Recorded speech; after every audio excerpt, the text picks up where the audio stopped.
Hello everyone. तो friends कैसे हो? चले सीजीपीएससी का प्यून का एग्ज़ाम 25 तारीख को होने वाला है। तो ये जो अभी मैं टॉपिक बताने वाला हूँ वो पेपर के लिए बहुत ज़्यादा इंपॉर्टेंट होगा कि आर्थिक सर्वेक्षण से बहुत सारे क्वेश्चन बन सकते हैं। मैं पूरा बजट के साथ में मतलब पूरा तो नहीं, धीरे धीरे कवर करेंगे। अभी 4 दिन बचे हुए हैं, फिर भी हम जितना हो सकता है इसको कवर करेंगे। तो इसमें से बहुत सारे इंपॉर्टेंट क्वेश्चन हैं, आपको मैं टॉपिक वाइज बताऊंगा। ठीक है, ये पूरा इस टॉपिक वाइज से रहेगा। तो आज मैं क्या करूंगा, आर्थिक स्थिति जो एक समीक्षा जो पूरा ऊपर पर फ्लो है उसके बारे में पूरा इन्फॉर्मेशन बताऊंगा, ये क्या क्या है क्या चीज़। और वीडियो के लास्ट तक आपको देखना है। ठीक है, वीडियो के एंड में आपको ये क्वेश्चन पेपर भी है, वैकल्पिक प्रश्न हम जितना भी पढ़े रहेंगे हम एक एक बार में उसी तरह क्वेश्चन को सॉल्व करते जाएंगे। और ये पीडीएफ आपको जो है कहाँ मिलेगा, ग्रुप में, सीजीपीएससी एकेडमी के ग्रुप में मिलेगा। तो देखिए पूरा ये क्वेश्चन है, लगभग 58 क्वेश्चन आपको पूरा पढ़ने के बाद में क्वेश्चन सॉल्व करेंगे। इससे क्या होगा, हम जितना प्रिपरेशन कर रहे हैं ना तो हमको ये पता चल जाएगा कि हमने ये पढ़ा था और हमने ये कितना क्वेश्चन सॉल्व किया। जितना हो सके आप क्वेश्चन सॉल्व करेंगे। कोई भी एग्जाम में ऐसा नहीं कि आप क्रैक नहीं कर सकते। ठीक है, हम क्या करते हैं, सिर्फ पढ़ते हैं, हम क्वेश्चन को सॉल्व नहीं करते। तो क्वेश्चन सॉल्व करना ही इंपॉर्टेंट होता है। ठीक है, जितना हो सके टेस्ट सीरीज ज्वाइन कीजिए, सभी कीजिए। ये पेपर सिर्फ सीजीपीएससी उनके लिए नहीं, आने वाले सहकारिता विभाग में भी बहुत पोस्ट है। आने वाले एसआई का पेपर भी होने वाला है, जो कि अभी देखिए अनाउंसमेंट हो चुका है 6 नवंबर को। तो सभी में ये काम आएगा आर्थिक सर्वेक्षण।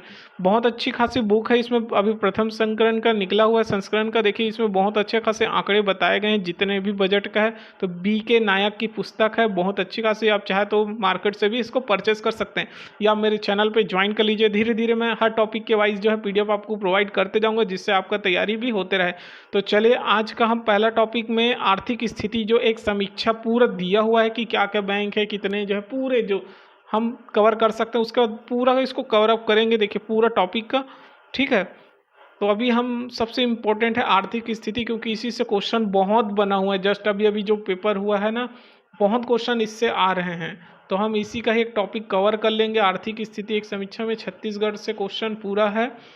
ठीक है, क्योंकि यहाँ से क्वेश्चन बनेगा ही बनेगा। तो चलिए स्टार्ट करते हैं। थोड़ा सा ये भारत का एक ऊपर ऊपर फ्लो में दे दिया है, यहाँ से आपको बन सकता है। क्या चीज़, क्वेश्चन क्या बोला है ये,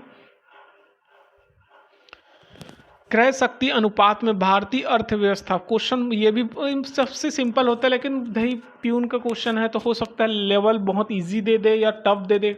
इजी तो नहीं देगा, लेकिन फिर भी हमको पता होनी चाहिए कि क्रय शक्ति अनुपात में भारतीय जो अर्थव्यवस्था है पूरे विश्व में तीसरी बड़ी अर्थव्यवस्था है। ठीक है, तीसरी बड़ी अर्थव्यवस्था है। यहाँ से क्वेश्चन जब सॉल्व करेंगे तो पता चलेगा कि हमने कितना जो है तैयारी की है। तो वीडियो को लास्ट तक देखना है, और अच्छा लगे तो चैनल को सब्सक्राइब करके रखिए। इसी तरह जितना भी है आपको प्रोवाइड होते जाएगा विद क्वेश्चन के साथ में।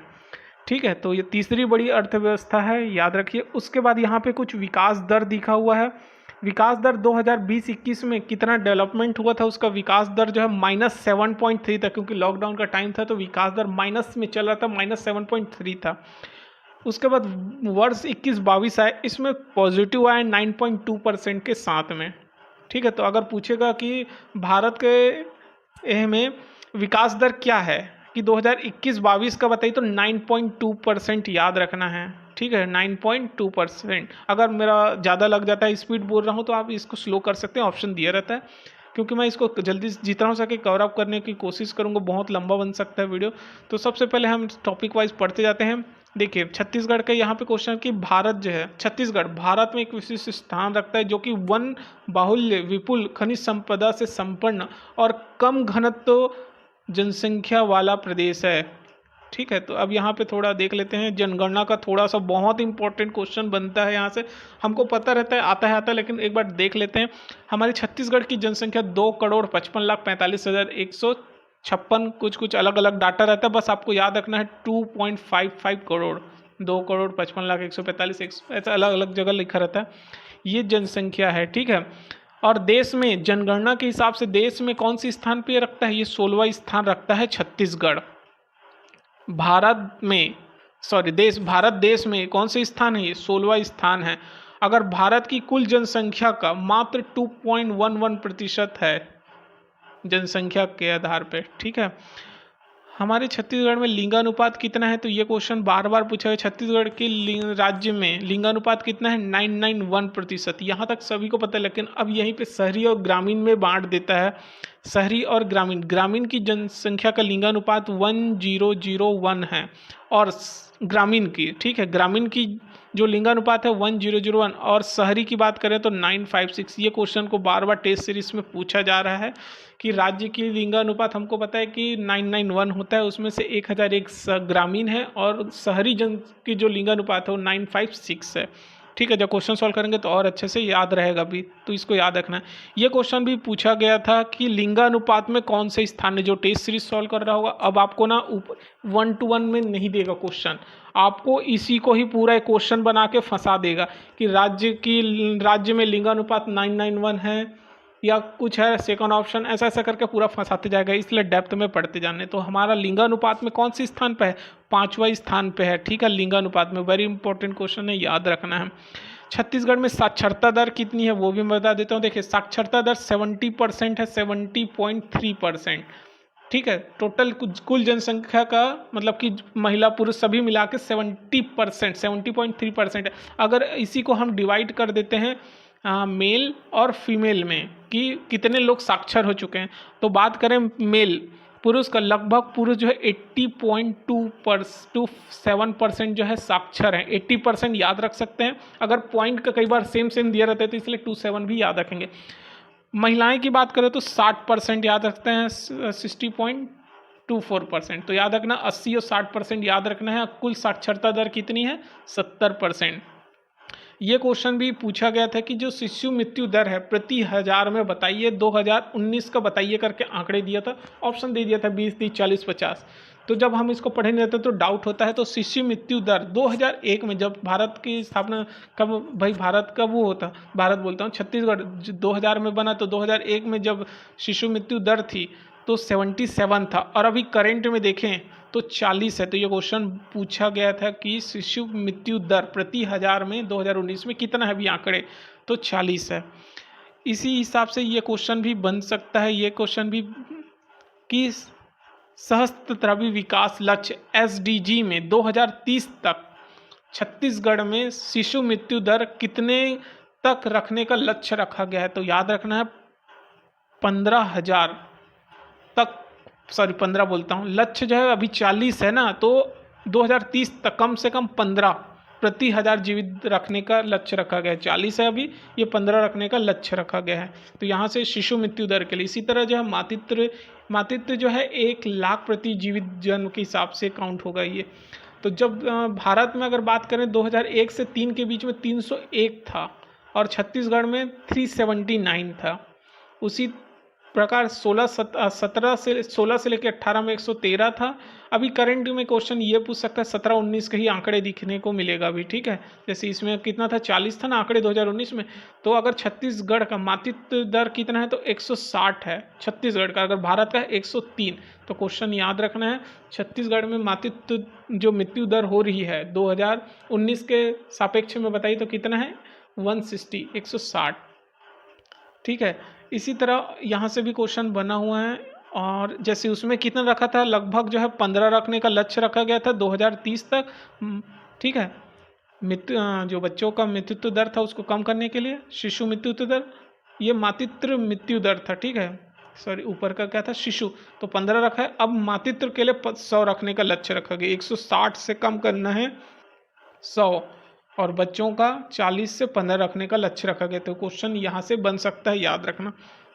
यहाँ से भी क्वेश्चन पूछा गया था, ये पूछा गया था सीधा कि संस्थागत प्रसव का 2020-21 में आंकड़े बताइए करके ऑप्शन दिया हुआ था। तो आपको बस आंकड़े याद रखना है। ठीक है, 2019 से लेके 21 तक का 85.7%। जो टेस्ट सीरीज कंटिन्यू मेरे साथ ग्रुप में ज्वाइन होके दे रहा होगा उसको याद होगा, ये क्वेश्चन दिया हुआ था। ठीक है, तो अच्छे से याद रखना है।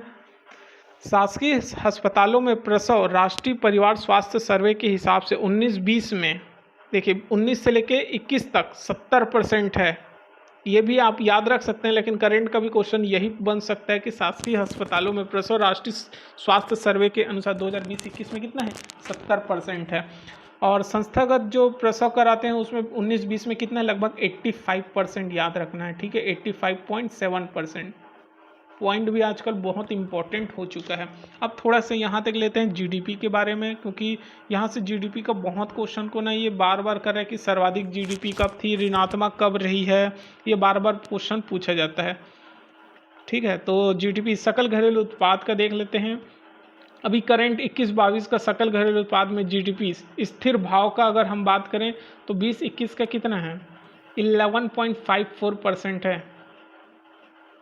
कितना है, 11.54%। और ऋणात्मक कब रही थी, ऋणात्मक जब लॉकडाउन का समय था ना 20-21 में, उस समय ऋणात्मक रही थी। सबसे अच्छा अगर बात करें तो सबसे अच्छा कब रही थी, सर्वाधिक वृद्धि कब हुई थी, 16-17 में हुई थी। ये क्वेश्चन पूछा जाता है सर, 16-17 में सबसे ज़्यादा सर्वाधिक वृद्धि हुई थी स्थिर भाव में जीएसडीपी। और सबसे कम का समय तो हमने ये माइनस देख लिया था 20-21 में। औसत अगर करेंट मतलब कि एवरेज की बात करें तो यहाँ से बन सकता है 5.92%। औसत जो एवरेज ग्रोथ हुआ था ना वो 5.92%। सर्वाधिक वृद्धि 16-17 याद रखना है आपको। सीधा सीधा डेट मतलब सन को याद पूछ देता है कि 16-17 है 15 तो कन्फ्यूजन होता है। 16-17 याद रखना है, 12.13%। नेक्स्ट देख लेते हैं। अब यहाँ से देखते हैं, ठीक है, इसको मैं जूम आउट ही रखता हूँ। अर्थव्यवस्था में थोड़ा भागीदारी देख लेते हैं, वेरी इंपॉर्टेंट है भागीदारी के में। आंकड़े आपको बस याद रखना है, जैसे कृषि का है, उद्योग का है, सेवा का है। तो कृषि में देखिए कृषि का 16% है, कृषि का 16%, 16.73%। उसके बाद में उद्योग की बात करें, उद्योग सबसे ज़्यादा हमारे यहाँ जो है इसका जो भागीदारी है, तो हमारे यहाँ 50% का उद्योगों में भागीदारी है और सेवा क्षेत्र में 30। तो देखिए अगर क्वेश्चन बस याद रखना है कि अगर क्वेश्चन कुछ भी बन सकता है कि अर्थव्यवस्था के हिसाब से सबसे ज़्यादा भागीदारी किसकी होती है, तो हमारे यहाँ उद्योगों की जो भागीदारी सबसे ज़्यादा है। उसके बाद सेवा जो सर्विस है उसका है। तो टोटल 100% में कृषि का अगर हम निकालना चाहें तो 16% याद रखना है, और 16 का जस्ट डबल होता है 32। तो उसमें सर्विस उद्योग 50% है। बस ये चीज़ याद रखना, वेरी इंपॉर्टेंट है। ठीक है, क्वेश्चन सॉल्व करेंगे उससे आपको और अच्छे से याद रहेगा। अब कृषि वृद्धि दर देख लेते हैं। देखिए कृषियों से क्वेश्चन भी पूछा जाता है, फिर उद्योग से देखेंगे क्या है वो देख लेते हैं। कृषि वृद्धि दर, सर्वाधिक कृषि वृद्धि कब हुई थी, औसत क्या है वो देख लेते हैं। अभी स्थिर भाव में हम देखते हैं कि देखिए सबसे ज़्यादा अभी करेंट का औसत कितना है। अगर कृषि वृद्धि दर में औसत देखें तो 5 पॉइंट, क्वेश्चन यही पूछा जाता है 5 बताइए कि कृषि वृद्धि दर एवरेज औसत वृद्धि दर कितना है, 5.09% है कृषि का। ठीक है, और सबसे सर्वाधिक समय था 2016, बताया ना उस समय 16-17 में सर्वाधिक वृद्धि दर उसी समय था 21%। जैसे उसमें तो हमने टोटल 16% देखा था ना, 16-17 में हुआ था 12% के हिसाब से, लेकिन अब वो तो टोटल था। अभी एक कृषि उद्योग अलग अलग में, तो कृषि में सर्वाधिक वृद्धि हुई थी 16-17 में ही 21% का। क्वेश्चन यहाँ से बन सकता है, देखिए 2 क्वेश्चन ये पूछेगा कि वित्तीय वर्ष 2017-18 में कृषि विकास दर ऋणात्मक रही थी। क्वेश्चन देखिए अलग अलग पूछा जाता है। अगर कृषि लिख दिया कि ऋणात्मक समय, सबसे ज़्यादा ऋणात्मक समय कब था कृषि में, तो 2017-18 में था 10%, 10.90% था ऋणात्मक रही है कृषि विकास दर। याद रखना है कृषि विकास दर। और क्या क्या है, 2 क्वेश्चन बस आपको अच्छे से याद रखना है। कृषि विकास दर सब ऋणात्मक रही है कब, 17-18 में, जो बहुत ज़्यादा ऋणात्मक रही है। अगर सर्वाधिक अच्छा फसल की बात करें तो 2016 और 17 में अच्छा खासा जो है सर्वाधिक अच्छी फसल हुई। ये देखिए 16-17 में, उसके बाद जस्ट अच्छी फसल हुई और नेक्स्ट ईयर जो है ऋणात्मक रही विकास दर। तो इस तरह आपको याद रख सकते हैं। 2015-16 में प्रदेश में कई जनपद सूखाग्रस्त होने के कारण वृद्धि दर -0.95% हो गया। 17-18 में कृषि फसलों के उत्पादन में कमी के कारण 10.9% रही है। तो बहुत अच्छा क्वेश्चन बन सकता है, ऋणात्मक का याद रखना है कृषि के लिए। अब थोड़ा सा नेक्स्ट देखते हैं। हिस्सेदारी अगर पूछा जाता है स्थिर भाव में बताइए तो 16, देखो मैं भी समझता हूँ क्योंकि मैं भी पढ़ाई करता रहता हूँ इसमें। तो जब इस टाइप का पढ़ते हैं तो हमको बहुत ज़्यादा बोरिंग लगता है, तो इसलिए इस टाइप के जब आंकड़े आते हैं ना उसको लिख लीजिए या जितना हो सके क्वेश्चन को सॉल्व कीजिए, आपको बोरिंग कभी नहीं लगेगा। उद्योग के क्षेत्र में देख लेते हैं। अब जो जो इम्पोर्टेंट है वो करेंगे, क्वेश्चन सॉल्व करेंगे तो ज़्यादा रहेगा। उद्योग के क्षेत्र में अभी औसत कितना है? 6.56%। अभी जस्ट हमने कृषि की बात की ना, कृषि में कितना है? 5.09%। उद्योग में कितना है? 6.56%। यह है कृषि का, यह है उद्योग का। अभी लास्ट सर्विस का भी देखेंगे। अब जो टॉपिक है वही पढ़ते हैं कि उद्योग में 2020-21 में वृद्धि दर जो था 20-21 देखिए ऋणात्मक रही है। सर्वाधिक वृद्धि दर 16.29% रही है। सकल घरेलू उत्पाद में अगर देखें उद्योग के क्षेत्र में हिस्सेदारी, देखिए हिस्सेदारी कई बार पूछा जाता है कि कृषि की हिस्सेदारी कितना परसेंट है, बताइए सीधा। कृषि की अभी हमने जस्ट वहाँ पे देखा था ना 16% देखा था, 73, इसका डबल ये कृषि था हिस्सेदारी। उसके बाद फिर क्या देखे थे? सर्विस का, सर्विस में कितना था? इसका जस्ट डबल 32%। फिर उद्योग का तो 50% देखे थे, वही यही हिस्सेदारी। ये देखिए ये उद्योग का है, 50% उद्योग का है।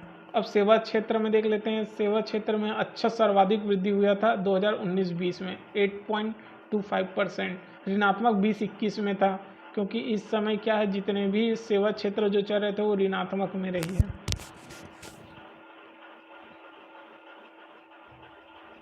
32.66% है, 16 का डबल 32.66% सर्विस में। यहाँ से बार बार क्वेश्चन को रिपीट कर रहा है, ये बार बार पूछा जाता है, इसको अच्छे से याद कर लीजिए। प्रति व्यक्ति आय को अगर फिर से इसमें करंट अफेयर बनाएगा तो यहीं से बनाएगा। छत्तीसगढ़ में प्रति व्यक्ति आय कितनी है? स्थिर मूल्य पे पूछेगा। अभी करंट का ज़्यादा याद रखना है। 2021-22 लिखेगा तो 92,081, ये प्रति व्यक्ति आय है स्थिर मूल्य पे। ये दोनों को ही ये बार बार रिपीट कर रहा है। स्थिर मूल्य लिख देगा तो 92,000, अगर लिख देगा प्रचलित मूल्य पे तो 1,32,203। तो यहाँ से इम्पोर्टेंट है क्वेश्चन याद रखना। प्रति व्यक्ति आय 2020-21 में 92,000 और प्रचलित भाव में 1,32,203। ठीक है, अगर वही बात करें 20-21 का तो नहीं देना चाहिए, लेकिन फिर भी हम दो आंकड़े दिया हुआ तो इम्पोर्टेंट है 83,000 और 92,000, इसलिए इसको लिख के प्रैक्टिस कीजिए, ज़्यादा अच्छा रहेगा। नेक्स्ट देख लेते हैं न्यूनतम समर्थन मूल्य। वेरी इंपॉर्टेंट क्वेश्चन है। जो अभी सामान्य धान खरीद रहे हैं उसको 1940 में खरीद रहे हैं, और सामान्य जो ग्रेड का एक धान है उसको 20 रुपये बढ़ा दिया इन्होंने। जो एक ग्रेड का धान है उसमें 1960 में बिक रहा है। तो ये वेरी इंपॉर्टेंट क्वेश्चन की रिपीट करते रहता है, आपको नॉर्मली याद होना चाहिए। इसके अलावा बहुत सारे और जो है क्या क्या धान खरीदी हुई थी देख लेते हैं। इस बार टोटल धान खरीदी जो है 92.02 लाख टन की धान खरीदी की गई थी 2020-21 में। ठीक है, जिसका मूल्य लगभग कितना करोड़ था? 17,240 करोड़ का मूल्य धान खरीदी हुआ। टोटल किसान 20.53 लाख किसानों ने जो है धान इसको बेचा सरकार को। ठीक है, मक्का इसी तरह, मक्का का भी पूछ सकता है, लेकिन धान का वेरी इंपॉर्टेंट है। कितने धान खरीदी हुई? तो 92.02 लाख टन का। नेक्स्ट देख लेते हैं। ये भी बार बार पूछ रहा है, इसको बार बार ही अभी जो मैं टेस्ट सीरीज दे रहा हूँ, जितना भी टेस्ट सीरीज सभी का दे रहा हूँ, तो ये उचित मूल्य की दुकानें को पूछा जाता है। ठीक है, टोटल उचित मूल्य की दुकानें कितनी हैं ग्रामीण में, शहरी में, राशन कार्ड कितने जो है डिस्ट्रीब्यूट हो चुके हैं, ये बार बार दे रहा है। तो उचित मूल्य की दुकानें कितने हैं वो देख लेते हैं। ठीक है, तो शहरी क्षेत्र में देखें तो 1535 उचित मूल्य की दुकानें हैं शहरी में। ग्रामीण में सबसे ज़्यादा हैं 11,709। भूलेंगे नहीं, रिपीट करते जाइए। शहर में जो है कम है, लगभग 1535। शहर में सबसे ज़्यादा है 11,700। टोटल राशन कार्ड अभी तक जो है डिस्ट्रीब्यूट हो चुका है 70 लाख के समथिंग है, लेकिन आपको आंकड़े एकदम याद रखना है। 68.92 लाख राशन कार्ड जो है डिस्ट्रीब्यूटेड हैं। कुछ और आंकड़े क्या लिखा है? वित्तीय वर्ष 2020-21 में कुल राजस्व प्राप्तियों में से पिछले वर्ष की तुलना में 16% बढ़कर राशि जो है 69,322 करोड़ के अनुमानित है। ठीक है, यहाँ से बहुत सारे क्वेश्चन और बन सकते हैं। ये राजस्व प्राप्ति का भी क्वेश्चन देखा जाता है कई बार जो है। इस बार कितना राजस्व प्राप्ति हुई थी 2021-22 में? तो राजस्व प्राप्ति हुई थी लगभग 325 करोड़ की, और राजस्व व्यय भाई प्राप्ति हुई है 79 करोड़ का, ठीक है, 1000 करोड़ का, और उसमें व्यय खर्चा कर डाले उन्होंने 83,000 का। भाई आपके पास 79 का आवक है और तुम जो है 83,027 करोड़ का खर्चा कर दिया, लेकिन घाटा कितना हो गया 3,702 करोड़ का। भाई जितना नहीं है उससे ज़्यादा आपने खर्चा किया, तो ये घाटा निकल गया, ठीक है। तो यहाँ से क्वेश्चन बन सकता है कि राजस्व प्राप्ति कितनी हुई है 79 का, और खर्चा कर लिए 83 का, तो लगभग 3,702 का घाटा हुआ है। अब यहाँ से क्वेश्चन वेरी इंपॉर्टेंट है, कर संग्रहण का ये पूछा गया था, ये वाला को 2244 करोड़ राजस्व। तो यहाँ से याद रखना, अगर 31 मार्च 2021 के उसमें पूछेगा कि बताइए 31 मार्च 2021 तक वैट प्रांति पर कर संग्रहण कितना है, तो 4203 करोड़ का, 4203 करोड़ का आपको क्या है संग्रहण हुआ। और सितंबर अभी 2021, ये इम्पोर्टेंट है, ये क्वेश्चन यहाँ आ सकता है ये कि सितंबर 2021, क्योंकि अभी 22 चल रहे, तो सितंबर लास्ट तक का जो है 2244 करोड़ का राजस्व जो है संग्रहण हुआ है। यहाँ से और क्या क्वेश्चन बन सकता है, केंद्रीय विक्रय कर संग्रहण का, ठीक है, ये भी क्वेश्चन इंपॉर्टेंट है। 2020-21 में सितंबर 2020 तक 5.91%। देखिए क्वेश्चन इसको बनाने के लिए कुछ भी बना सकता है, ठीक है। स्थानीय संग्रहण है, मनोरंजन करों में भी देखिए कितना का यूज़ हो रहा है। यहाँ से इम्पोर्टेंट क्वेश्चन, राज्य में जो जीएसटी संग्रहण करते हैं, तो 2020-21 के सितंबर तक, 2020 तक लगभग 2256 करोड़ का राजस्व सिर्फ जीएसटी से ही 2256 करोड़ का इन्होंने राजस्व प्राप्त किया है। आईजीएसटी से 7,000। देखिए हम कोई भी प्रोडक्ट खरीदते हैं, जितना भी, चाहे मोबाइल से लेकर इलेक्ट्रॉनिक कोई भी चीज़, अब उसमें देखना आईजीएसटी, सीजीएसटी ऐसा सब लिखा रहता है। तो सीजीएसटी छत्तीसगढ़ का है, तो इसी से हमसे लगभग 2256 करोड़ के राजस्व प्राप्त किया। आईजीएसटी से 769 करोड़ का प्राप्त हुआ है। क्षतिपूर्ति जो है, तो इधर देखो बहुत सारे क्वेश्चन, जो आंकड़े अगर याद नहीं होता है तो आप एक बार लिख के देख लीजिए, बहुत सारे क्वेश्चन इंपॉर्टेंट रहते हैं। यहाँ से क्वेश्चन ये बन सकता है, कृषकों को ब्याज मुक्त ऋण वितरण, कितने लाख किसानों को जो है ऋण मुक्त हुआ है। तो देखिए 2019-20 में सितंबर 2019 तक कितने कृषकों का ब्याज जो है मुक्त हुआ है, लगभग 11, आंकड़े याद रखना है किसानों के, 11.49 लाख कृषकों के 3,953 करोड़ 3,953 करोड़ का ब्याज जो है मुक्त हुआ है, ठीक है। तो ऋण माफी योजना सहकारी समितियों के माध्यम से जो ऋण लिए थे उन्हीं लोग का हुआ है, ये इम्पोर्टेंट है। यहाँ से क्वेश्चन भी पूछा जाता है, पशुधन हेतु उन्नतन प्रजनन सुविधा, कितने कृत्रिम प्रजनन केंद्र बनाए गए हैं 22। हिमीकृत वीर्य कृत्रिम गर्भधारण उपकेंद्र 248, पशु चिकित्सालय 341 है, पशु औषधालय 829।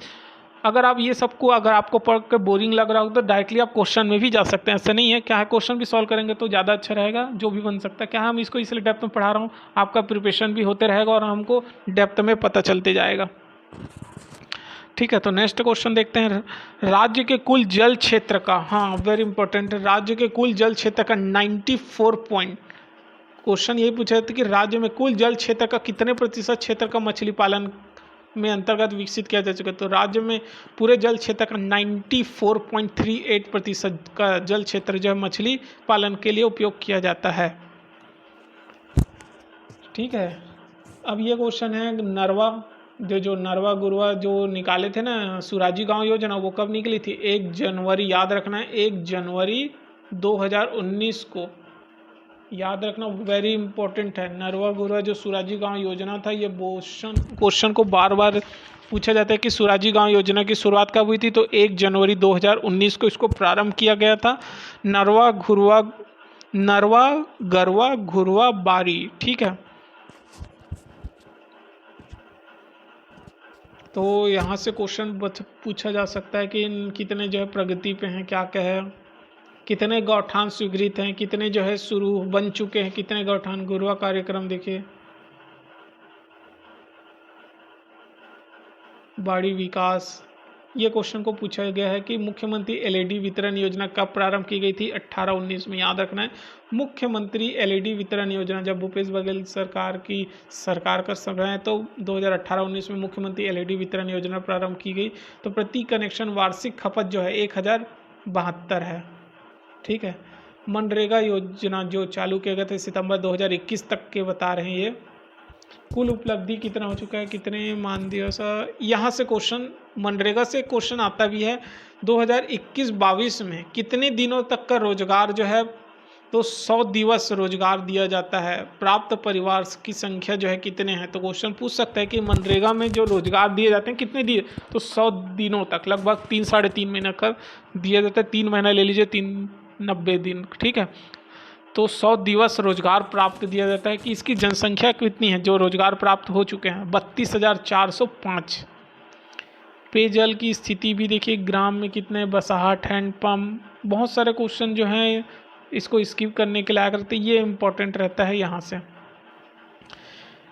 8 वृहद, 37 मध्यम और 2000। अब क्वेश्चन को इसी को नहीं है, पूरा यूपीएससी पैटर्न में बना देता है कि कितने जो है वृहद हैं, कितने मध्यम है, कितने लघु सिंचाई योजनाएं हैं, कितने नलकूप योजना है से निर्मित है। ये सब क्वेश्चन को बार बार दिया जाता है, ये इम्पोर्टेंट है। बैंक गतिविधियों को देख लेते हैं जून 2021 के सापेक्ष में। अभी तक टोटल बैंकों की संख्या कितनी है, तो टोटल बैंकों की संख्या ये छत्तीसगढ़ के हिसाब से, ठीक है, लगभग 47 बैंकों की संख्या बनाई गई है, जिसमें से क्वेश्चन को इसको बार बार पूछा गया है, याद रखना है। टोटल 47 बैंकों की संख्या है टोटल, और उसके कितने शाखा बने हैं, टोटल शाखा है 3136। टोटल बैंक खुल गए हैं 47, जिसके शाखा है 3136। अब भाई बैंक खुल गया, उसका शाखा खुल गया, तो लोगों को अब एटीएम तो प्रोवाइड करेंगे ना, तो एटीएमों की संख्या है 3320, जिसमें से कुल कितने जमा हैं राशि, तो लगभग देख लीजिए 1,92,324 करोड़ रुपए। ठीक है, वेरी इंपॉर्टेंट क्वेश्चन है ये क्वेश्चन। जब आपका ये कहाँ काम आएगा, अभी सबसे ज़्यादा अभी जैसे जैसे सहकारिता विभाग का पेपर होगा, एसआई को, यही सब क्वेश्चन को रिपीट मारेगा। प्यून भी कर सकता है। बैंकों की संख्या 47 है, उसमें शाखाएं जो है 3136 खुले हैं, जिसमें से एटीएमओ की संख्या जो है 3320 है। कुल जमा राशि तो नहीं पूछता, लेकिन एटीएमओ की संख्या पूछ देता है। शाखाओं की जनधन, अब क्वेश्चन क्या है, जनधन योजना 28 अगस्त 2014 में जनधन योजना चालू की गई थी, जिसके कुल खाते 29 मई की स्थिति में कितने खाते खुल चुके हैं। ये क्वेश्चन बार बार पूछा जाता है कि जनधन योजना के तहत कितने खाते खोले जा चुके हैं। अभी 2019 की स्थिति में देख लीजिए, 1,40,93,000, 1.4 करोड़ खाते खोले जा चुके हैं जनधन योजना के तहत। कब प्रारंभ हुआ था, 28 अगस्त 2000। जनधन योजना कब प्रारंभ हुआ था, 28 अगस्त 2014 को, जिसमें से खाते कितने हैं अभी पूछेगा। हमारे छत्तीसगढ़ में जिला केंद्रीय सहकारी बैंकों की संख्या 7 है, आर्थिक सर्वेक्षण 2018-19 के हिसाब से 7, जिसकी शाखाएं देखो, मेन बड़ा बड़ा जो है 7 है, जिसकी शाखाएं अलग अलग जगह खोले हैं 265। यही है सहकारिता विभाग, यही क्वेश्चन यहीं पे ही अब जो है बहुत ज़्यादा अभी पोस्टिंग होने वाला है। ठीक है, जिसमें से बैंकों में अंश पूंजी कितना है, देखिए बहुत सारा। धान उपार्जन केंद्र भी पूछा गया है ये क्वेश्चन, ये इम्पोर्टेंट है, इसको नोट कर लीजिए बार बार। यही क्वेश्चन पीछे भी अभी बनेगा, देख लीजिए। ठीक है, कि धान उपार्जन केंद्र कितने हैं, टोटल 23,311 धान उपार्जन केंद्र हैं, 2311, जिसमें से प्राथमिक कृषि शाखा 2,058 है। धान उपार्जन केंद्र कितने हैं, धान उपार्जन केंद्र है 2000, एक मिनट, धान उपार्जन केंद्र कितने हैं, 2,311, जिसमें से प्राथमिक कृषि शाखा कितने हैं, 2,058, और सदस्यों की संख्या तो नहीं पूछेगा, लेकिन 29 कृषक हैं, याद रखना। कितने कृषि उपज मंडियां हैं ये पूछा गया है दोनों को। कृषि उपज मंडियां हैं 69 और उप मंडियां उसके अंतर्गत है 118। तो ये क्वेश्चन वेरी इंपॉर्टेंट है, याद रखना है। ठीक है, पूछेगा ही पूछेगा ये वाला। यहाँ से भी क्वेश्चन पूछा जाता है कि 31 मार्च 2021 में कितना सबसे ज़्यादा किसका उत्पादन होता है, तो हमारे यहाँ सबसे ज़्यादा कोयले का उत्पादन होता है। 1,57,447 टन जो है हमारे यहाँ कोयला उत्पादन होता है। सबसे ज़्यादा कोयला होता है, उसके बाद में लौह का होता है, चूना होता है, बॉक्साइड होता है और टीन का। अब कुछ खनिजों से क्वेश्चन देख लेते हैं, क्या क्या क्वेश्चन है। मुख्य खनिज से हमारे यहाँ 2020-21 में मुख्य खनिज से आय लगभग 4,678 करोड़ का मुख्य खनिज से आय है, जिसमें से गौण खनिज 260 है और खनिजों के कुल राजस्व 6,195 करोड़ है। ये क्वेश्चन भी रिपीट कर रहा है इसको बार बार कि औद्योगिकी नीति जो है 2019 से कब तक चलेगा, 2024 तक। याद रखना है जो नई औद्योगिकी नीति लाई गई है 2019 से 24 तक चलेगी। लॉजिस्टिक पॉलिसी जो है 2018 से 23 तक चला था, अभी चलेगा भी, ठीक है। 1 अप्रैल, तो क्वेश्चन दोनों याद रखना। नई औद्योगिकी नीति पूछेगा 2019 से 24 तक चलेगा, और लॉजिस्टिक पॉलिसी बोलेगा 1 अप्रैल, हमेशा नई साल चालू होता है 1 अप्रैल के, फाइनेंशियल ईयर 1 अप्रैल 2018 से लेकर 31 मार्च 2023 तक है। यहाँ से भी जल विद्युत उत्पादन से भी क्वेश्चन पूरा इस वीडियो में कवर हो गया है। अब जहाँ जहाँ से क्वेश्चन बनना था देखिए, टोटल जल विद्युत उत्पादन है हमारे यहाँ कितना होता है प्रति 2020-21 में 18,857 मिलियन यूनिट, इतना जो उत्पादन होता है 20-21 के सापेक्ष में। सबसे ज़्यादा क्वेश्चन सीधा सीधा पूछा जाता है कि विद्युत उत्पादन सबसे ज़्यादा किससे होता है, जली से, ताप से पूछा जाता है ना, थर्मो से, जली कहाँ से, तो सबसे ज़्यादा होता है थर्मो से, ठीक है, थर्मल पावर से 18,300। हमको इतना याद नहीं रखना, हमको इतना याद नहीं होता, लेकिन सबसे ज़्यादा होता है थर्मल पावर, तापीय से, फिर जली से, फिर सह उत्पादन से। कुल उत्पादित क्षमता पूछा गया है बार बार, ये भी चीज़ को याद रखना है कि जो विद्युत उत्पादन की कुल क्षमता कितने, 29,84 याद रखना। छत्तीसगढ़ राज्य सकल घरेलू उत्पाद जीएसडीपी में स्थिर भाव कितना है वो पूछा गया है, अनुमानित कितना था। ये देखिए क्वेश्चन इंपॉर्टेंट है, ये चीज़ को याद रखना है। 2020-21 में कितना था 2021 में 2,49,683 करोड़ का, अभी 21-22 में 2,78,496 करोड़ अनुमानित है। और बहुत सारे जीडीपी विकास दर भारत का कितना है, छत्तीसगढ़ का भी विकास दर कितना है जीडीपी का, हमारे यहाँ 11.54% है, भारत का 9.2%, दोनों याद रखना है। ये क्वेश्चन मैंने अभी जस्ट बताया था, 21-22 के सापेक्ष जीडीपी विकास दर कितना है, कृषि का कितना था, भारत का कितना है। ये देखिए बहुत सारे क्वेश्चन जो है इम्पोर्टेंट है यहाँ से, जैसे कि यहाँ से क्वेश्चन बन सकता है प्रति कनेक्शन छत्तीसगढ़ में करघों की संख्या 19,265 है।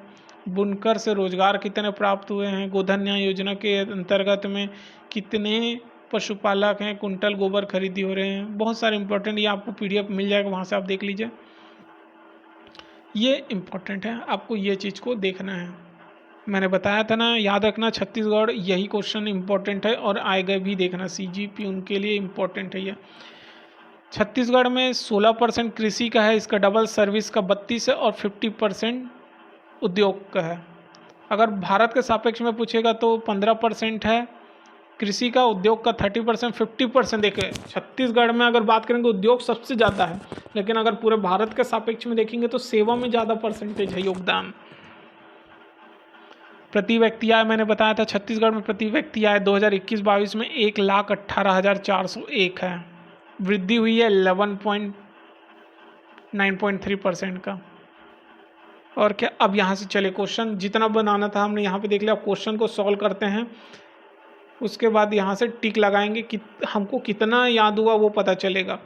जनगणना 2011 के अनुसार छत्तीसगढ़ की जनसंख्या, मैंने वहाँ पे भी बताया था 2,55,00,000, अगर ज़्यादा याद नहीं होता तो 2.55 करोड़ याद रखिए, जो कि है जो भारत के कुल जनसंख्या का, जो भारत के कुल जनसंख्या का 2.11% है, ये मैंने वहाँ भी बताया हुआ था, ठीक है, जो कि भारत की कुल जनसंख्या का कितना प्रतिशत है, 2.1%, बिल्कुल सही है। ये छत्तीसगढ़ क्षेत्रफल के आधार पर भारत का 10वां बड़ा राज्य है। देखिए वहाँ पे क्वेश्चन हमने क्या देखा था, छत्तीसगढ़ का अगर जनगणना की सब जनसंख्या के आधार पे देश में कौन सी स्थान पर था, तो यहाँ पे क्वेश्चन को इम्पोर्टेंट है। देखिए क्वेश्चन क्या पढ़ा है वो देख लेते हैं। छत्तीसगढ़ क्षेत्रफल के आधार पर 10वां बड़ा राज्य है, क्षेत्रफल पे, जनसंख्या पे बोलेगा तो 16वां बड़ा राज्य है, और क्षेत्रफल के आधार पे 10वां बड़ा राज्य है। ठीक है, इसके बाद छत्तीसगढ़ में ग्रामीण क्षेत्र का लिंगानुपात शहरी क्षेत्र से अधिक है। बिल्कुल मैंने बताया था ना, ग्रामीण टोटल लिंगानुपात तो आपको पता होना चाहिए 991 है, जिसमें से ग्रामीण क्षेत्र में 1001 है और शहरी क्षेत्र में कम था, मैं बताया था ना, शहरी क्षेत्र में कितना है 956। तो याद रखना है शहरी क्षेत्र का लिंगानुपात, सॉरी ग्रामीण क्षेत्र का लिंगानुपात शहरी क्षेत्र से ज़्यादा है। तो तीनों एकदम करेक्ट है, उपरोक्त सभी सही को बताना था ना। देखिए आंसर आपको यहाँ पे मिला हुआ, देखिए यही चीज़ मैं पूरा आपको जो बता रहा था वही है कि छत्तीसगढ़ की जनसंख्या कितनी है, 2,55,45,000, लिंगानुपात 991 है, जिसमें से ग्रामीण के इतना है, शहर का ये बहुत अच्छा दिया हुआ है। नेक्स्ट देख लेते हैं, ease of doing business report 2019 में छत्तीसगढ़ किस स्थान पर है। ईज ऑफ डूइंग बिजनेस में छत्तीसगढ़ 6वें स्थान पर है। डेप्थ में नीचे और पढ़ते हैं, ये देखिए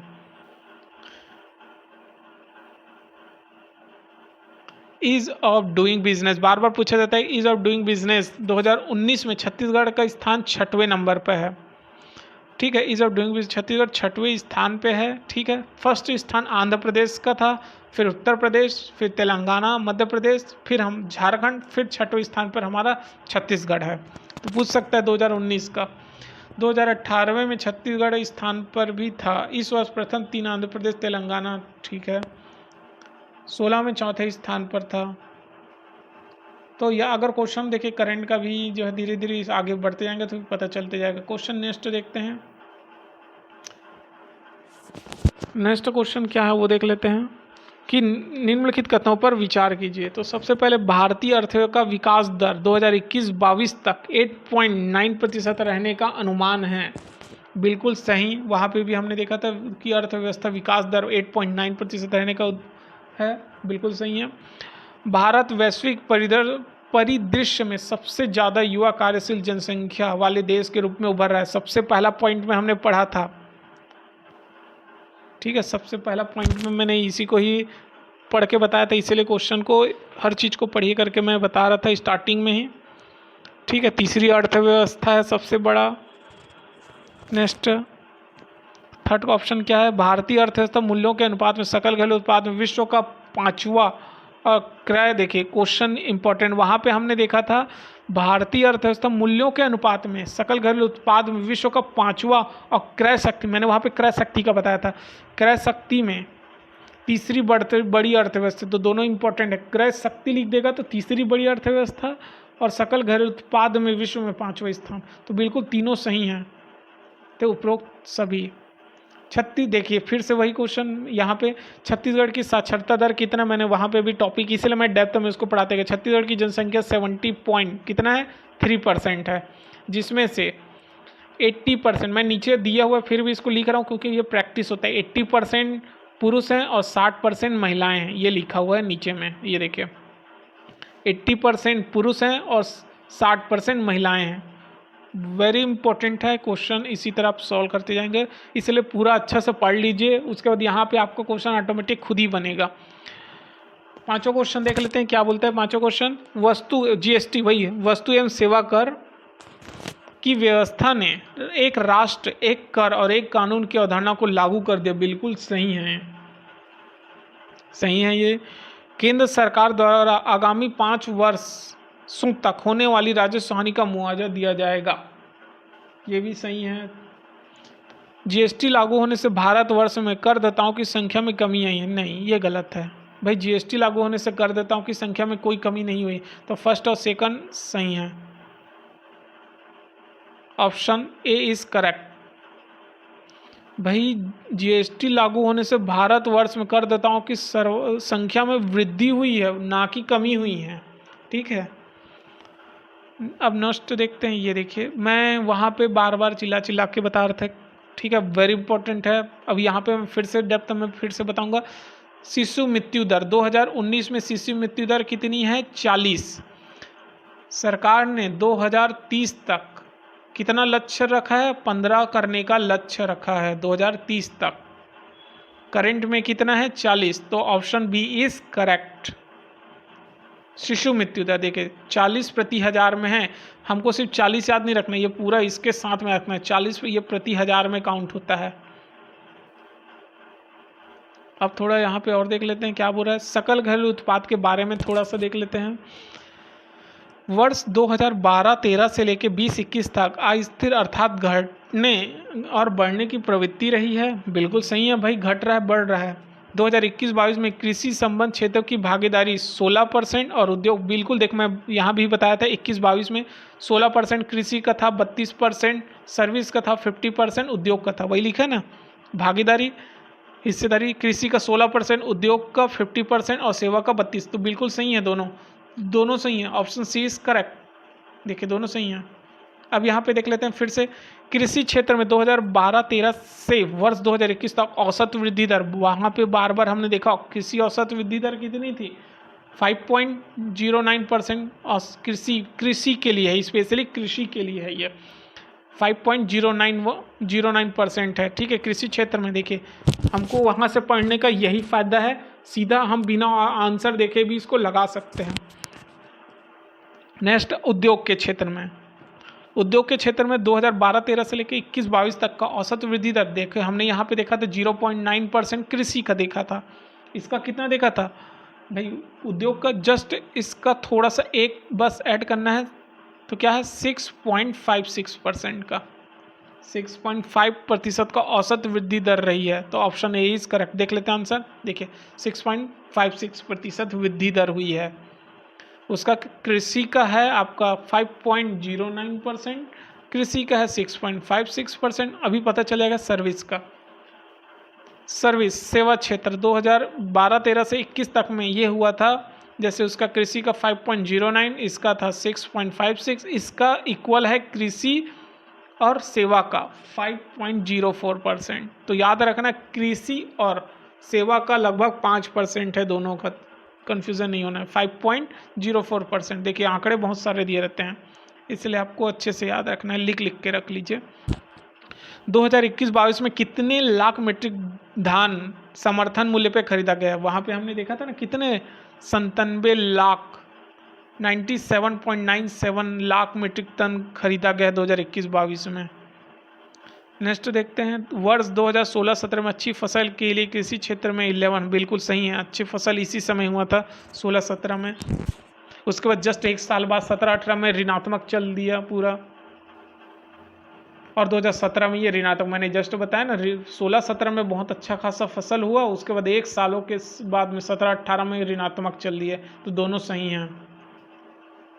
नेक्स्ट देख लेते हैं, उद्योग क्षेत्र में शामिल है। भाई उद्योग में कौन कौन से शामिल होते हैं?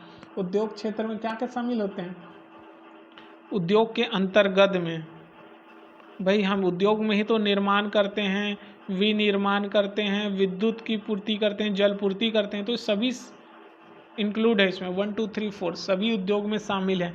इसमें से कौन से नहीं बोलते ना, तब मत्स्य से लिख रहते हैं, तब थोड़ा अलग आता। यहाँ पे देख लेते हैं, सेवा के क्षेत्र के संबंध में, सेवा के क्षेत्र की हिस्सेदारी 2015-16 से 2021 तक निरंतर बढ़ रही है। वेरी इंपॉर्टेंट है, क्वेश्चन पूछेगा क्या सेवा क्षेत्र में बढ़ रही है? नहीं बढ़ रही है। इसमें सेवा क्षेत्र के अंतर्गत रियल एस्टेट, व्यापार, होटल, वित्तीय क्षेत्र में सर्वाधिक भागीदारी है। बिल्कुल सही है, भागीदारी रही है सेवा क्षेत्र में। ठीक है, और संचार के क्षेत्र में ये भी तेजी से वृद्धि हो रही है संचार के क्षेत्र में, लोक प्रशासन में। तो सेकंड और थर्ड करेक्ट है। आंसर क्या है? B is correct. देखिए और नेक्स्ट क्वेश्चन देखते हैं यहाँ पे, 2021-22 में कुल राजस्व प्राप्ति में पिछले वर्ष की तुलना में कितने प्रतिशत की वृद्धि हुई है? ये क्वेश्चन भी हमने देखा था। कुल राजस्व प्राप्ति पिछले वर्ष की तुलना में कितने प्रतिशत का? तो लगभग 16.0% की वृद्धि हुई है। याद रखना, जो वृद्धि दर पूछा जाता है ना, यही है। छत्तीसगढ़ में देखिए मैंने बताया था ना उचित मूल्य की दुकानें कितनी हैं, ये बार बार इसको याद रखिए करके। अगर इसको याद नहीं रखेंगे तो बहुत प्रॉब्लम हो जाएगा। देखिए, उचित मूल्य की टोटल दुकानें, क्वेश्चन पूछेगा छत्तीसगढ़ में उचित मूल्य की कितनी दुकानें संचालित हैं।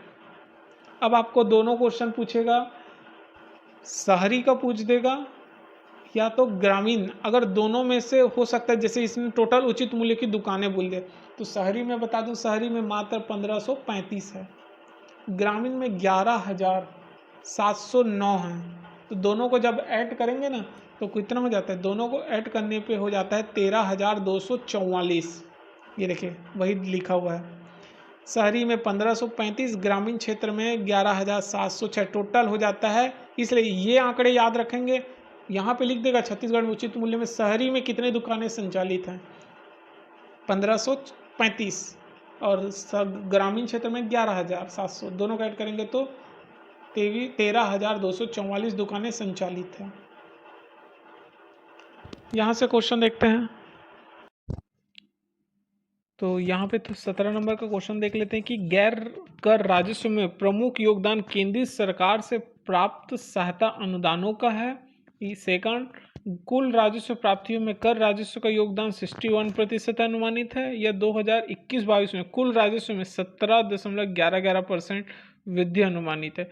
तो ऑप्शन दो तीनों सत्य है, ऑप्शन डी इज करेक्ट। ठीक है, अब यहाँ पे देख लेते हैं। देखिए, मैंने आपको यहाँ पे भी बताया था आपको कि टोटल कितने बैंक हैं, वहाँ पे बहुत इंपॉर्टेंट।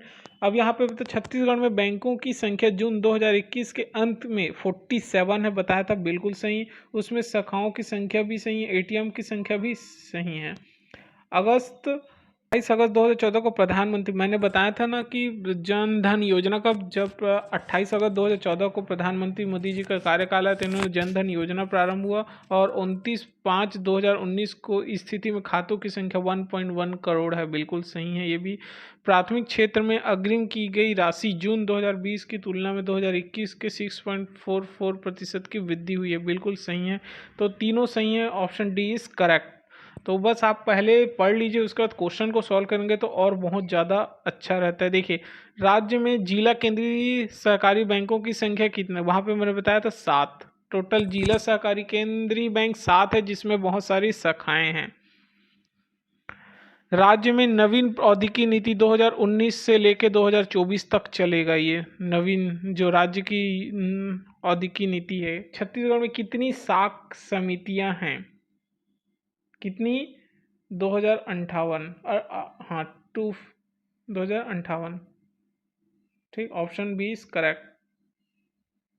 देखिए, 2058 कृषि साख समितियां हैं तथा 2021 में 2311 धान उपार्जन केंद्र है। राज्य में कितनी कृषि उपज मंडियां हैं, उपज देखिए 69, ऑप्शन सी इज करेक्ट। कृषि उपज मंडियां बोलेगा तो 69, और उसके उप मंडियां बोलेगा तो 118।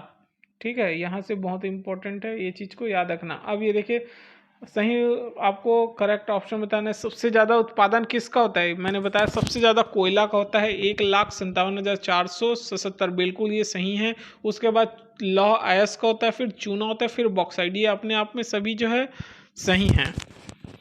ठीक है, तो सी इज करेक्ट। नेक्स्ट क्वेश्चन देखते हैं, खनिज के संबंध में। खनिज से संबंधित देख लेते हैं। विगत वर्ष 2020-21 में मुख्य खनिज से 4,676 करोड़ की आय हुई, जहां गौण खनिज से उसी अवधि में 260 करोड़ की आय हुई थी, बिल्कुल सही है। 2020-21 में खनिजों से कुल राजस्व 5,717 करोड़ थी, और 2020 में 6,000 इतना करोड़ का राजस्व प्राप्त। तो टीन का उत्पादन 13,000, बिल्कुल तीनों सही हैं। देखिए, टीन की स्थिति अगर 20-21 में देखें तो 13,676 करोड़ हुआ है, तो ऑप्शन डी इज करेक्ट। ग्राम बगौद में फूड पार्क की स्थापना की जा रही है, यह किस जिले में, बगौद जिला कहाँ है, ये धमतरी में है, बगौद जिला, option B is correct. Chhattisgarh शासन के अधीन विद्युत संयंत्रों के द्वारा 20-21 के दौरान 18,857 मिलियन यूनिट उत्पादन किया जा रहा है। वहाँ पे देखिए, अब मैंने बताया था कि सबसे ज़्यादा जो ताप ऊर्जा जो उत्पादित होता है वो ताप से होता है, फिर जलीय से, फिर अन्य उत्पादन। तो तापीय विद्युत का आपको याद रखना कितना मिलियन वो करता है, 18,389 मिलियन यूनिट ये क्या करता है, उत्पादित करता है विद्युत। अक्टूबर 2021 की स्थिति में विद्युत संयंत्रों की संख्या कितना है, ये देखिए ये भी कि संयंत्रों की कुल स्थापित क्षमता कितनी मेगावाट है, 2984 megawatt. Option B is correct.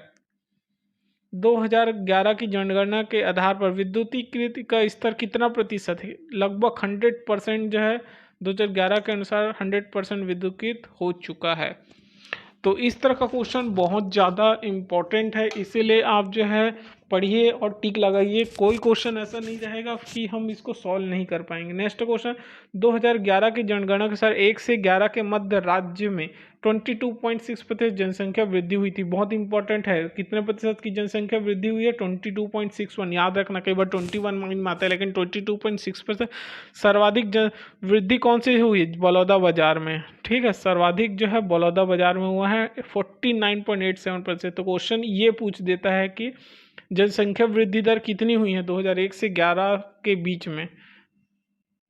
और जनगणना 2011 के अनुसार छत्तीसगढ़ में महिला पुरुष लिंग अनुपात 9:1। तो सर्वाधिक और न्यूनतम कौन से जिला है, तो ऑप्शन बी इज करेक्ट। सबसे सर्वाधिक अगर हम बात करें तो 1033 है, और सबसे कम न्यूनतम लिंगानु की बात हो रही है यहाँ पे ना, ठीक है, कोंडागांव और रायपुर में है।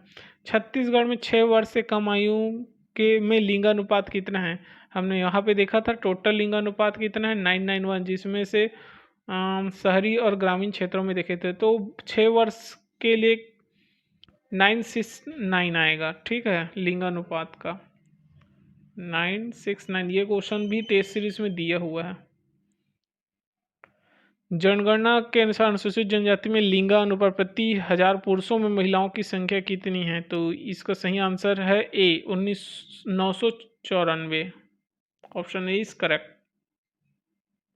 2011 के जनगणना के अनुसार अनुसूचित जनजाति में लिंगानुपात 2024 है, तो किस जिले में सर्वाधिक और न्यूनतम है, तो सबसे ज़्यादा दंतेवाड़ा में लिंगानुपात अनुसूचित जनजाति के लिए, और सबसे कम रायपुर में है। जनगणना 2000 का शहरीकरण का प्रतिशत कितना है, शहरीकरण में कितने लोग रहते हैं, देखिए 23% लोग शहरी में हैं, और पूरे बाकी जो है ग्रामीण क्षेत्रों में रहते हैं, लगभग 77 प्रतिशत लोग।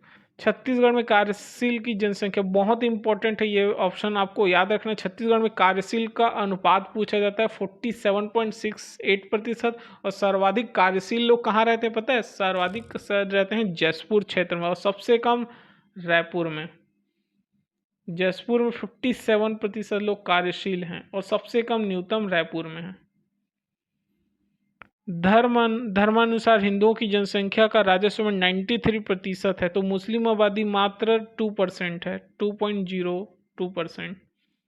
सर्वाधिक कार्यशील जिले जसपुर, फिर सुरगुजा, सुकमा, फिर आपका कोंडागांव। तो ऑप्शन सी इज करेक्ट। न्यूनतम शहरीकृत जिले कौन से हैं, तो सबसे न्यूनतम में बलरामपुर, गरियाबंद और जसपुर, जो कि न्यूनतम शहरीकृत है। न्यूनतम जनसंख्या वृद्धि वाला ये रायपुर में आएगा। देखो न्यूनतम जनसंख्या बोला, सबसे कम जनसंख्या कहाँ वृद्धि हुई है, सुकमा में, फिर बीजापुर में, फिर बालोद में। Option B is correct. किशोर 10 से 19 और युवा 15 से 24 जनसंख्या प्रतिशत का बताना है, कितना कितना है, तो किशोर की जो जनसंख्या है वो 21% है, और युवा का 19% है। तो ऑप्शन ए इज करेक्ट। वर्ष 2021-22 में प्रचलित भाव और स्थिर भाव में सकल घरेलू उत्पाद में अग्रिम वृद्धि कितनी हुई, तो वेरी इंपॉर्टेंट। प्रचलित भाव में 13% है, 13.60, और प्रचलित स्थिर भाव में 11.45। तो ये इंपॉर्टेंट है, ऑप्शन सी इज करेक्ट, याद रखना है। ठीक है, इस टाइप का क्वेश्चन को लिख लिख के ही प्रैक्टिस हो पाएगा। छत्तीसगढ़ का सकल घरेलू राज्य उत्पाद में स्थिर भाव क्षेत्रवार के हिसाब से बताना है कि, ये देखिए वेरी वेरी इंपॉर्टेंट, वहाँ पे हमने देखा था किसमें कितना था। तो यहाँ पे लिखा है सकल घरेलू उत्पाद में क्षेत्रवार के हिसाब से बताना है। कृषि का सबसे पहले कृषि का 3.88%, फिर उद्योग का 15 और 8.54 का सेवा क्षेत्र है। छत्तीसगढ़ और भारत में 2021 त्वरित अनुमान के अनुसार प्रचलित मूल्य पर प्रति व्यक्ति आय, देखिए भारत और दोनों को बताना है आपको 21-22 का, तो मैंने सबसे पहले प्रचलित मूल्य को बताना है ना। तो प्रचलित ये जो है ये स्थिर भाव था, प्रचलित मूल्य ये है, तो याद रखना। अब 92,000 वाला पार्ट मैंने वहाँ भी बताया था, जब आपका स्थिर मूल्य बोलेगा तो 92,000 आएगा छत्तीसगढ़ का, लेकिन अगर प्रचलित दे दे तो 1,32,000 छत्तीसगढ़ का और भारत का है 1,50,000। इम्पोर्टेंट, ठीक है। वर्ष 2021 के सकल घरेलू उत्पाद अग्रिम अनुपात बाजार मूल्य बताना है, ये इम्पोर्टेंट, ये भी पूछा गया है बाजार मूल्य कितना है स्थिर भाव, तो 2,78,49,000, 2,78,49,000। आपको पूरे एक चीज याद रखना पड़ेगा। 2021-22 में सकल घरेलू उत्पाद में अनुमान बाजार मूल्य में प्रचलित है, देखिए 4 करोड़, सीधा याद रखना है। बहुत इंपॉर्टेंट क्वेश्चन यहाँ से बन सकता है। प्राथमिक क्षेत्र में शामिल है, प्राथमिक में पशुपालन आते हैं, फसल भी आते हैं, ये भी आते हैं, खनन उत्खनन आते हैं। अच्छा, आपको देखिए सभी है, वन उद्योग, सभी लट्ठे बनाना सभी है, ऑप्शन डी इज करेक्ट। द्वितीय क्षेत्र में शामिल नहीं है, द्वितीय में विनिर्माण आता है, निर्माण आता है और विद्युत गैस आती है। खनन उत्खनन प्राथमिक क्षेत्र में, तो याद रखना आपको क्या करना है, प्राथमिक क्षेत्र का लिस्ट बना लिए, द्वितीय क्षेत्र का बना लिया और तृतीय, ये तीनों का नाम लिख लीजिए, बहुत इंपॉर्टेंट, ये रिपीट करता ही है। सेवा क्षेत्र में देखिए, सेवा क्षेत्र में कौन कौन से आते हैं, सभी है ये, व्यापार, होटल, परिवहन, लोक सेवन, तो ये ठीक। अब 49 का क्वेश्चन देख लेते हैं। केंद्रीय सांख्यिकी कार्यालय भारत सरकार द्वारा प्रत्येक माह सभी राज्यों केंद्र शासित के ग्रामीण नगरीय संयुक्त क्षेत्रों के लिए उपभोक्ता सूचकांक जारी करता है, ठीक है। उपभोक्ता मूल्य सूचकांक खुदरा विक्रेता के परिप्रेक्ष्य में व्यक्तिगत आधार पर उत्पन्न वार्षिक मुद्रास्फीति को दर्शाता है। थोक मूल्य सूचकांक थोक मूल्यों में परिवर्तन को दर्शाने वाला प्राथमिक मापक है। तीनों सही है, ऑप्शन डी इज करेक्ट। थोक मूल्य सूचकांक का आधार वर्ष क्या है, 2011 की जनगणना हम जो करते हैं ना वही से याद रखना है, 2011-12 थोक मूल्य का सूचकांक का आधार, ठीक है। उपभोक्ता मूल्य सूचकांक खपत योग्य आवश्यक वस्तु एवं सेवाओं पर केंद्रित। थोक मूल्य सूचकांक देश की अर्थव्यवस्था में सभी महत्वपूर्ण वस्तुओं पर केंद्रित। तो 2011-12 के अनुसार थोक मूल्य सूचकांक में 3 क्षेत्र प्राथमिक वस्तु ईंधन का आते हैं, तो तीनों बिल्कुल सही हैं। नए आधार वर्ष 2011-12 वाले नए थोक मूल्य सूचकांक में उत्पादित उत्पादों की कुल संख्या गिनती कितनी है, 697, ऑप्शन बी इज करेक्ट। थोक मूल्य का आकलन कौन करता है, उद्योग एवं वाणिज्य मंत्रालय, ऑप्शन ए इज करेक्ट। थोक मूल्य सूचकांक के नए आधार वर्ष 2011-12 के भारांश अधिक से न्यून को घटक को बताना है, ऑप्शन डी विनिर्मित उत्पाद, फिर प्राथमिक, फिर ईंधन और ऊर्जा। उपभोक्ता मूल्य सूचकांक सीपीआई, ये बार बार पूछा जाता है, सीपीआई कौन जारी करता है, उपभोक्ता मूल्य सूचकांक ये केंद्रीय सांख्यिकी संगठन जारी करता है, ऑप्शन सी इज करेक्ट। स्वयं का खाद्य सुरक्षा कानून लागू करने वाला देश का पहला राज्य कौन सा है, स्वयं का खाद्य, छत्तीसगढ़। खरीफ वर्ष 2021-22 में कितने lakh metric ton, 97% metric ton जो है इस बार शासन ने खरीदा है। एमएसपी पे भी क्वेश्चन बना हुआ है कि न्यूनतम समर्थन मूल्य एमएसपी कृषि लागत अन्य आयोग की सिफारिशों के आधार पर भारत सरकार ने आर्थिक मामलों की कैबिनेट समिति द्वारा घोषित किया गया। सामान्य धान 18-19 में 750 घोषित की गई थी, तो ऑप्शन ये पूरा सही है। तो ये पीडीएफ आपको जो है ग्रुप में मिल जाएगा, तो बिल्कुल ज्वाइन कर लीजिए। इसी तरह और जितने बचे हुए हैं वो भी मैं जल्दी से लाऊंगा, ताकि हम जो है प्रिपरेशन कर सके। एसआई भी होने वाला है, सहकारिता विभाग का भी आ चुका है, वो भी होगा, और बहुत सारे और एग्ज़ाम होने हैं, सभी में कट ऑफ हो जाएगा। प्यून के लिए भी वेरी इंपॉर्टेंट है।